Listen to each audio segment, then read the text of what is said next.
Ciao a tutti, amiche e amici conterranei sardi.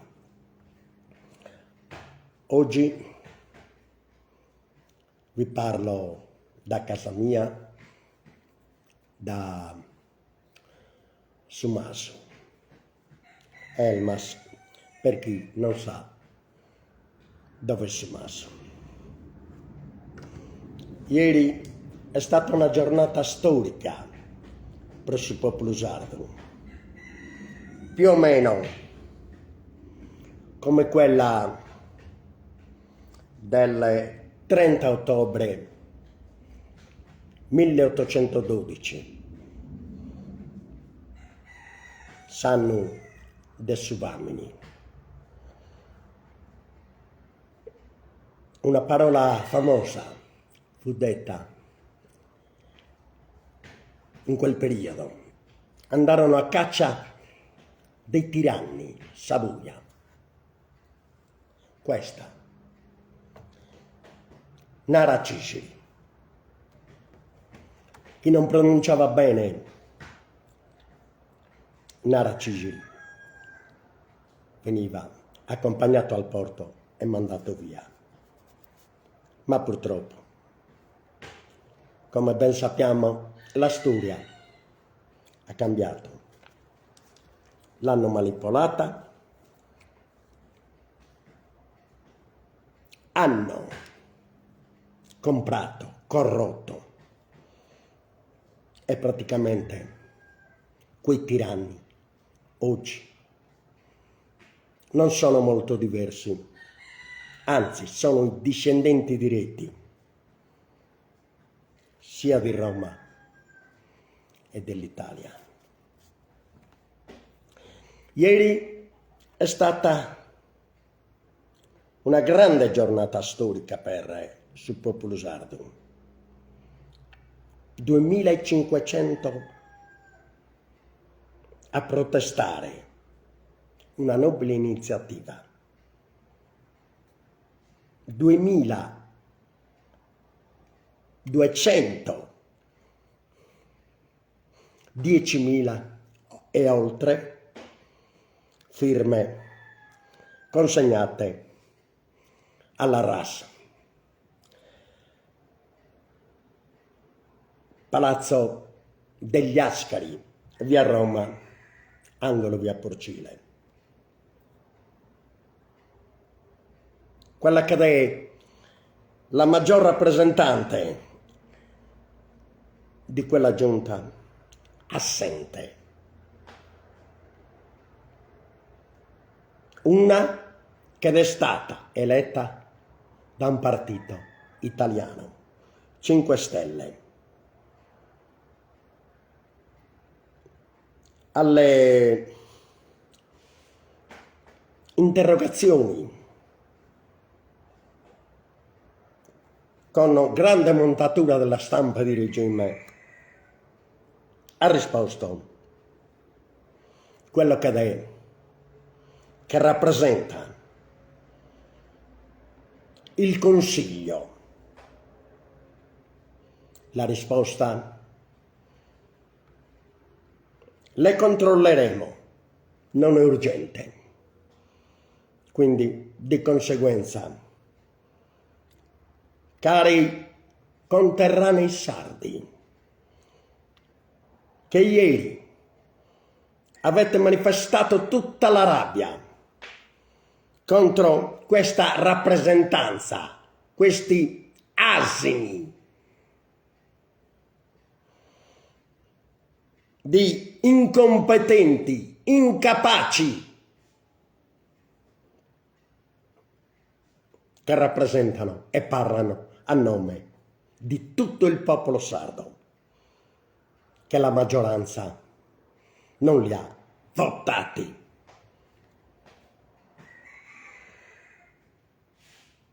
La presenza di questa farsa di politicanti, la minoranza, la destra,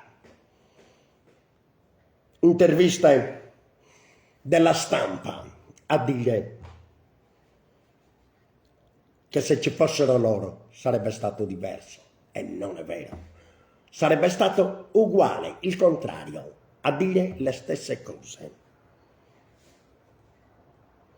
Parliamoci chiaro, se fosse stato eletto Truzzu non cambierebbe nulla, perché loro sono probi servitori dello Stato invasore carnefice italiano, che della Sardegna non gliene frega nulla.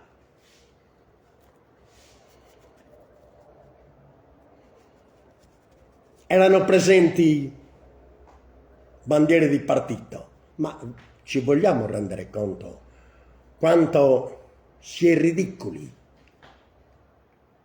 indipendentisti compresi, che se era una lotta di popolo, doveva essere una lotta di unità del popolo, e poco importa la presenza di partiti, ripeto, anche quelli indipendentisti.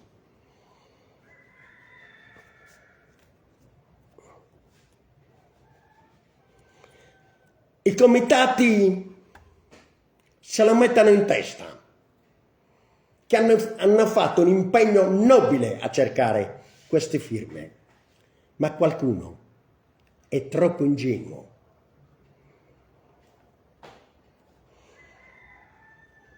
E si lascia manovrare facilmente, che forse starà già pensando alle prossime candidature. Forse pensando anche ad attingere e presentare liste, magari con quelle firme, prassi ormai consolidata e conosciuta. Purtroppo in questa terra, nella nostra terra, in Sardegna, non Sardegna, come dice l'Italia, Sardegna, come è scritto in innu nazionale sardo.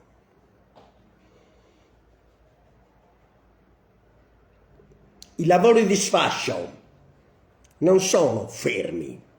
Le pale eoliche stanno continuando a essere portati a destinazione, con grande disagio nelle strade, blocchi a non finire, sirene che suonano, malati che arrivano in ritardo agli ospedali che non funzionano.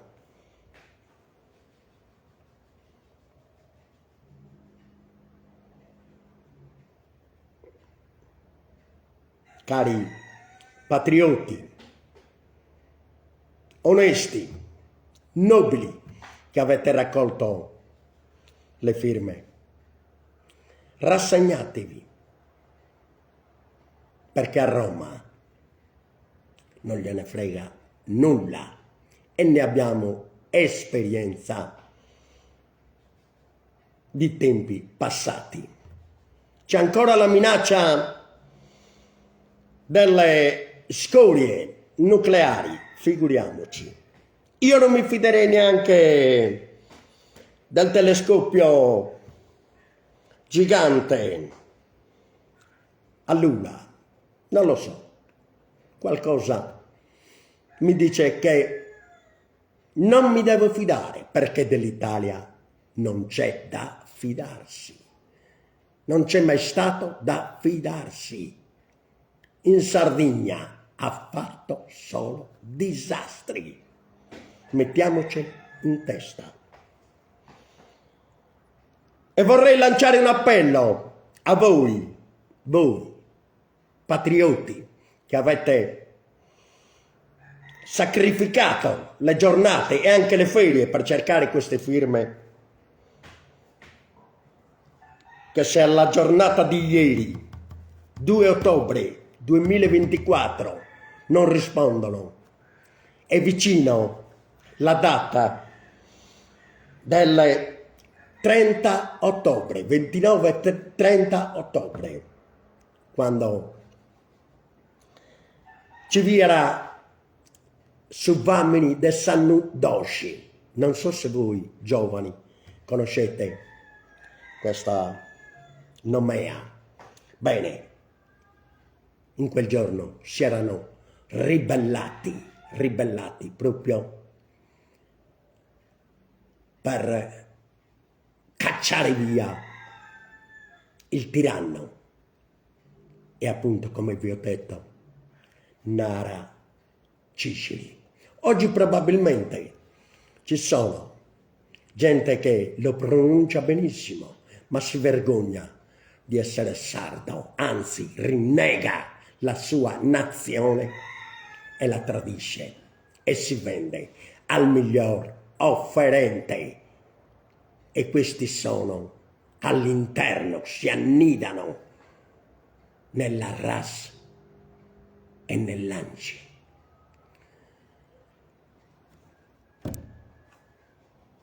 Cari conterranei, questo tassello deve essere messo nel mosaico, in sa strada dessa libertà. E mi auguro che su sentito nei sardi si risvegli, e soprattutto nelle giovani generazioni, per lasciare una Sardegna libera e indipendente, ma soprattutto sana. Amiche e amici, conterranei, popolo sardo, resistenza, ribellia, indipendenza. A liberare la Sardegna spetta ai sardi, non aspettate che l'Italia vi dia la libertà. Per loro la Sardegna è una servitù, sia per produzione energetica, per montronage e per esperimenti di ogni porcheria. Ciao, buona via.